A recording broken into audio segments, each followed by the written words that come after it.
تین سوالات ہیں. فرماتے ہیں بچوں کے نام ستاروں اور حروف کے ساتھ رکھنا چاہیے یا ویسے بھی رکھ سکتے ہیں؟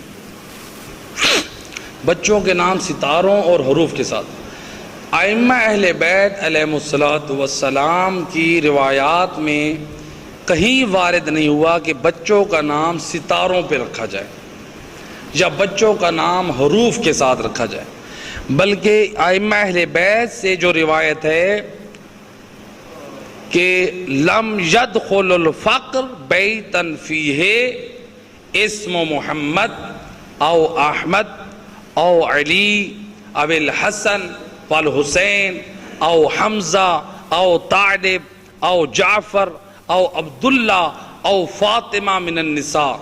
امام فرماتے ہیں، امام ضمانت دے رہے ہیں، امام فرماتے ہیں اس گھر میں کبھی محتاجی اور تنگ دستی داخل نہ ہوگی جس گھر میں کسی بچے کا نام محمد ہو،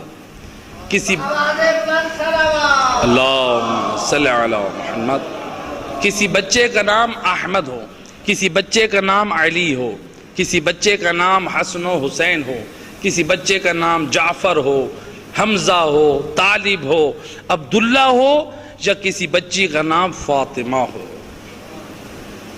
تو لہٰذا جو ائمہ اہل بیت علیہم السلام کی تعلیمات ہیں اس میں یہ اسماء ہیں، یا نام اللہ کے نام پہ رکھنا مستحب ہے، یا انبیاءوں کے نام پہ نام رکھنا مستحب ہے، یا پھر ائمہ اہل بیت علیہم السلام.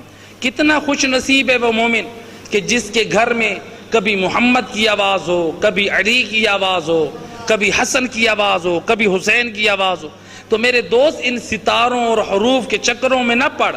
ائمہ اہل بیت نے یہ نہیں بتائے. بعض لوگ اللہ جانے کیسے عجیب و غریب قسم کے وہ نام رکھتے ہیں اور ان ناموں کے معنی بھی غریب ہوتے ہیں، عجیب ہوتے ہیں. تو اللہ نے اتنے پیارے محبوب ہستیوں کے ناموں میں بھی برکت رکھی ہے، تو آپ ان ہستیوں کے نام رکھیں جو بابرکت ہیں. اللہم صلی علی